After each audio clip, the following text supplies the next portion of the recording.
लड़कियों के स्कूल में आने वाली टीचर इंतहाई खूबसूरत और तालीमी तौर पर भी मजबूत थी, लेकिन उसने अभी तक शादी नहीं की थी। एक दिन तमाम लड़कियां उसके गिर्द जमा हो गईं और मजाक करने लगीं कि मैडम आपने अभी तक शादी क्यों नहीं की।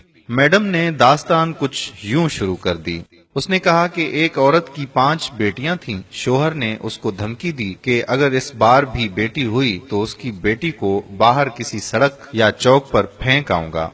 अल्लाह पाक की मर्जी वो ही जाने कि छठी बार भी बेटी ही पैदा हुई और शोहर ने बेटी को उठाया और रात के अंधेरे में शहर के बीचों बीच चौक पर रख आया।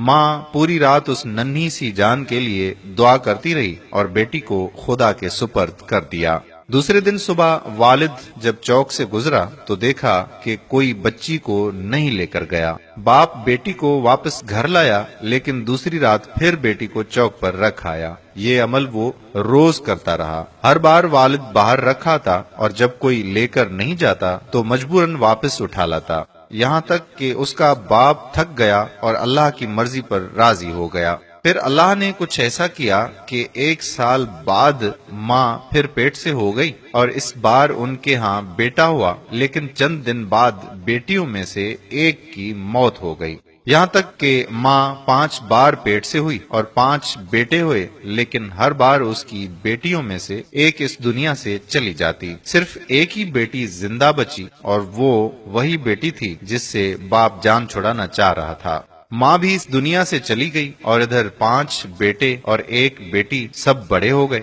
टीचर ने कहा कि पता है वो बेटी जो जिंदा रही कौन है? उसने कहा वो मैं हूँ और मैंने अभी तक शादी इसलिए नहीं की कि मेरे वालिद इतने बूढ़े हो गए हैं कि अपने हाथ से खाना भी नहीं खा सकते और दूसरा कोई नहीं जो उनकी खिदमत करे। बस मैं ही उनकी खिदमत किया करती हूँ और वो 5 बेटे कभी कभार आकर बाप का हाल अहवाल पूछ लेते हैं। वालिद हमेशा शर्मिंदगी के साथ रो रो कर मुझसे कहता रहता है कि मेरी प्यारी बेटी, जो कुछ मैंने बचपन में तेरे साथ किया उसके लिए मुझे माफ करना।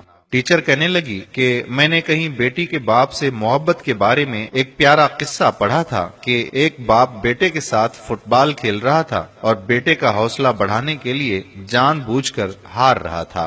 दूर बैठी बेटी बाप की शिकस्त बर्दाश्त न कर सकी और बाप के साथ लिपट कर रोई और बोली कि बाबा आप मेरे साथ खेलें ताकि मैं आपकी जीत के लिए हार सकूं। सच ही कहा जाता है कि बेटी बाप के लिए रहमत होती है। मेरे प्यारे भाइयों और बहनों, अगर आपने अभी तक हमारा पेज प्यारा इस्लाम लाइक नहीं किया तो प्यारा इस्लाम को लाइक करके फॉलो कर दीजिए और साथ साथ हमारा यूट्यूब चैनल प्यारा इस्लाम को भी सब्सक्राइब कर दीजिए ताकि हम ऐसी मजीद मालूमाती वीडियोस आप तक पहुंचाते रहें। इस वीडियो को शेयर करना मत भूलिएगा। जज़ाकल्लाह खैरा। अस्सलामु अलैकुम व रहमतुल्लाहि व